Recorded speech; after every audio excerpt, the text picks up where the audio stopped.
It's coming soon. The age of the cyborg. Living beings that combine biology and technology.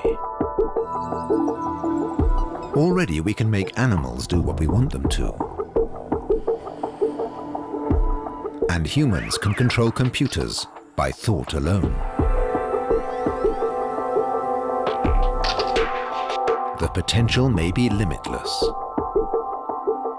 Cyborgs could download and process huge amounts of information effortlessly. Is the merging of man and machine, the cyborg, the future of humanity?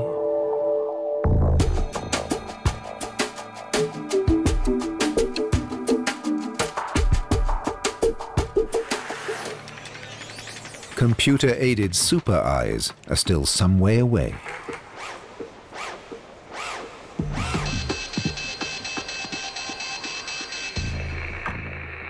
Back in the 1960s, the Pentagon experimented with electrical stimulation of the brain to force animals to do things or to stop them.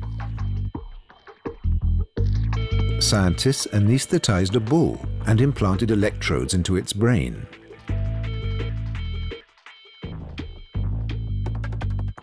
They sent radio signals to the bull's brain to control it. Using a remote control device, they could stop the bull from attacking. In fact, all they were doing was immobilizing it. But the CIA believed they could operate animals by remote control, and even do the same with people. Today, American scientists implant electrodes into rats and give them instructions by computer. They hope to use the animals in future to clear mines or find people trapped in collapsed buildings. Of course, a robo-rat would always do exactly what its operator told it to, even if that ran counter to its own instincts. And that's why neuroethics commissions all over the world are worried this technology could be misused. Scientists in Florida have experimented with rat brain cells cultivated on microchips. They were connected to the flight simulator of an F-22 jet fighter.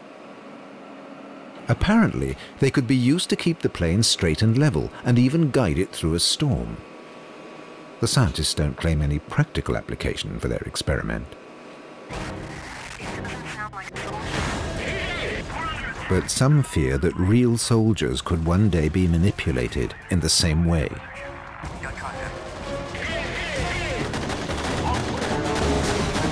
If you want to influence someone's actions in detail, you need to know exactly what the impulses look like that cause them.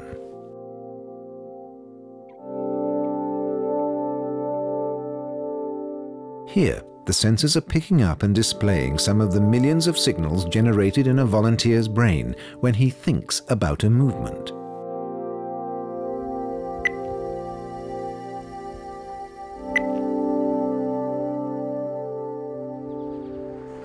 An American corporation is using similar research to go a step further.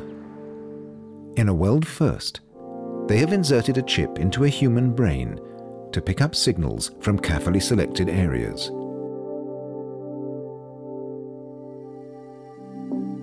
The BrainGate system will allow disabled people to control a computer with the power of thought alone.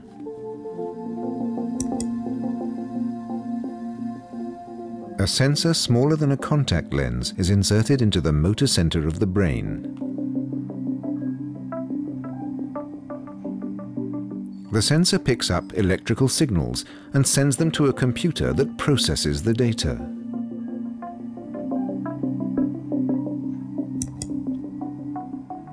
The effect is remarkable. The patient moves a cursor across the screen by thought alone. He can use it to control all the machines around him.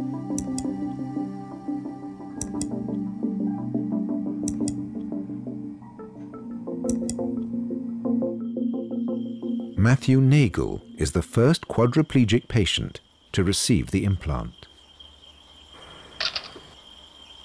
going to open the first email, which says congrats. It says you are doing a great job. Next, I'm going to open the second email there.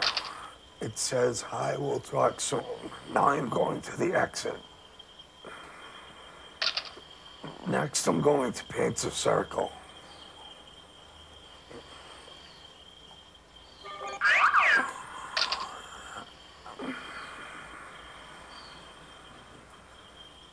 That's the best circle I can do. Now I'm going to exit. Next, I'm going to turn on my television. I'm going to hit power button to turn the television on. The television is on. I'm going to channel down. There's channel down. Now I'm going to channel up. Matthew's chip processes 10 million bits of data per second. Abe Kaplan is one of the system's programmers. So here we have all the neural signals that are being recorded from the sensor in the brain. Each box represents the neural activity that's being recorded from one of the electrodes on the tip of the array. So we have 96 recording electrodes on the sensor, and here we're seeing the signal coming from each one.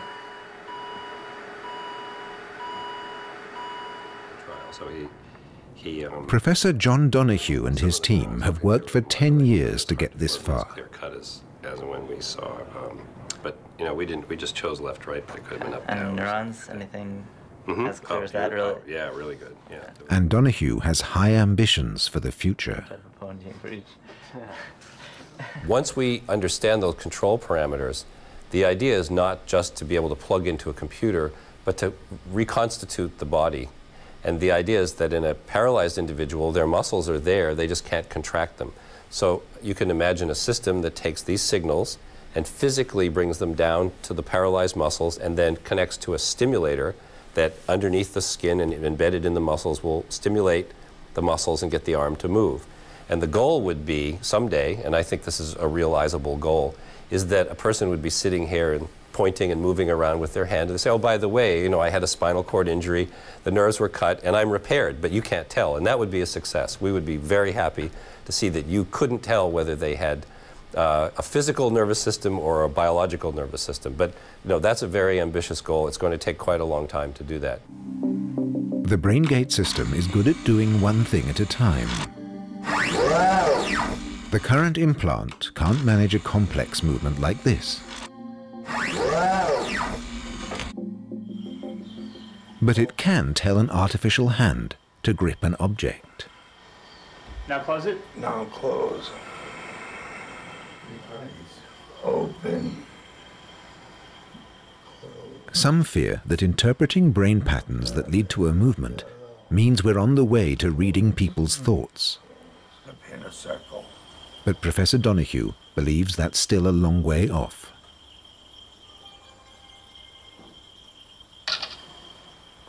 In terms of the ethical implications of BrainGate, we're sensing your intention to move, and we're sensing a little snippet, a tiny piece of the brain's own very elaborate process to produce what, you know, the action you want to produce.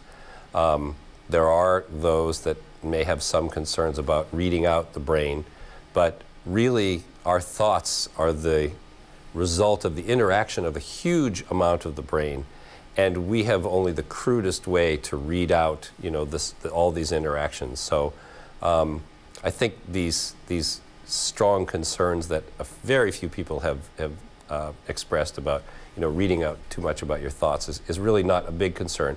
But I think it's important to keep it in the public dialogue so that people are aware and educated about what this technology does, what it promises, and what it can't do. It can't read your mind about what you're going to do tomorrow or your deepest thoughts. So are we still a long way from becoming superhuman? One person can influence another directly with neuroimplants, especially if you keep it in the family. Back in Reading, Professor Kevin Warwick's wife has had 2 electrodes implanted in her wrists. Using his and hers electrodes, when he moves his arm, she feels a tingling in the same muscles. And now, Kevin Warwick is advancing boldly to his ultimate project. Cyborg 4.0 is the most exciting part of the research. I have to say it's looking 9-10 years out, and it will involve my next implantation. I believe firmly that thought communication is quite possible. I can see how to bring it about telegraphically, and that's what I want to do in my lifetime. So it will involve a neural implant in my brain, possibly more than one implant, to allow me to communicate with another implanted individual just by thoughts. Will telepathy make communication easier? Maybe we'll all have separate wavelengths and dial a person's number just by thinking of them.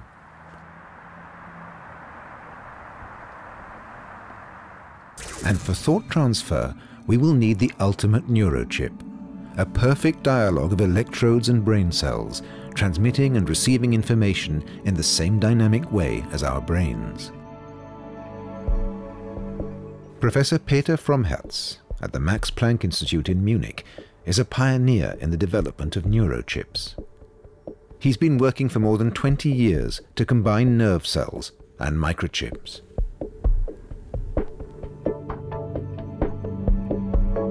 But is it really possible to connect organic matter to a piece of silicon?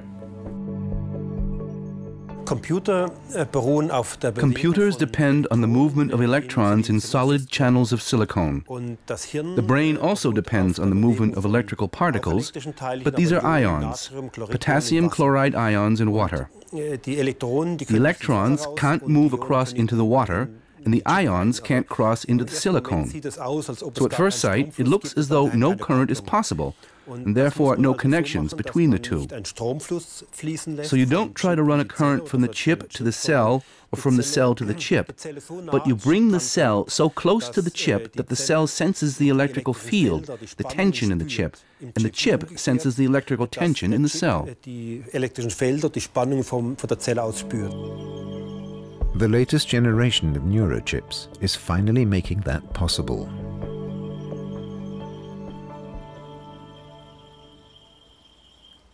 And snails are blazing the trail. Or at least their brain cells are. Snail cells are useful because they're bigger than mammal cells, and because they produce a more powerful electrical signal.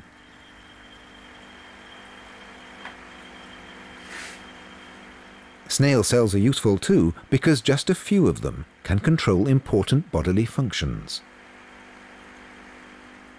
3 nerve cells control a snail's respiration.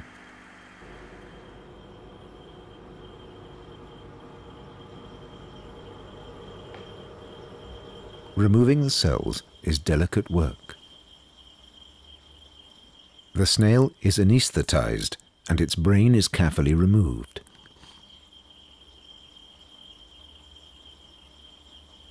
Then individual brain cells are extracted. The cells are placed on a 128 transistor chip. After a few weeks in a nutrient, they have built up countless connections.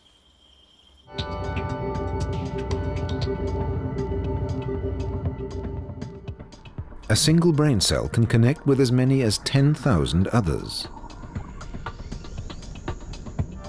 The chip can now listen in to the communications between cells. But 128 transistors can't capture information exchanged by thousands of cells.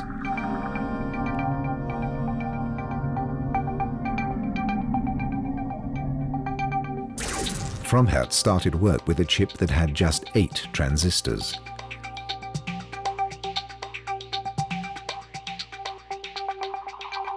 The latest generation of neurochips measure 1 square millimeter and have 16,400 transistors.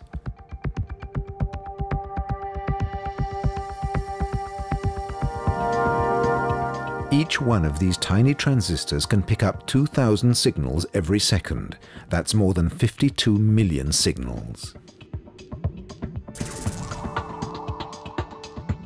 The team can use these new chips to work with mammal cells. Now they hope to pick up much more complex signals.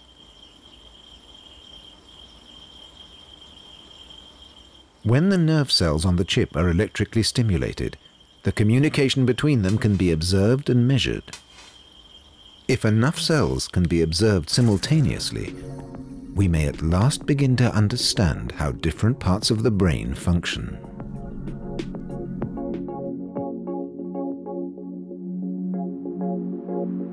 This animation shows 25,000 rat brain cells communicating in 14,000th of a second. It's as if we were watching a rat think.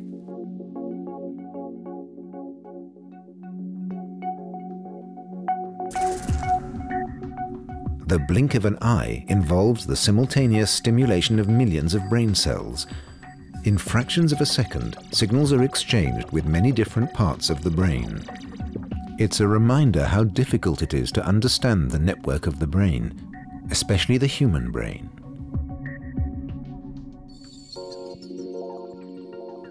So can neurochips enhance our brains, or even replace parts of them? I believe we have far too little data, far too little knowledge. Even if we're not talking about the whole brain, but just one area, the visual cortex, the retina, or the hippocampus, each of these has millions of cells and billions of synapses. We all believe that the interaction of these cells and the synapses creates the brain function, but we still have no way to observe millions of nerve cells. We could monitor 2 neurons, or 20, or 100, but never millions. And I don't think it's possible to decode the brain if we can't observe the dynamics of millions of cells at the same time. That means, if our technology continues in the same way, we can't expect the answer in the next 20 years. For Professor Fromherz, the human brain remains the most complex structure on Earth. The most advanced computers today can't even simulate the nervous system of a fly.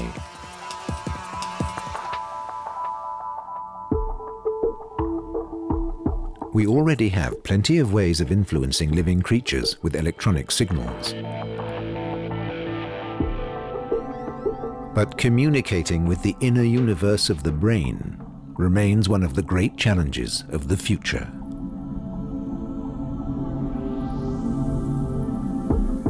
Will the cyborg ever have his day?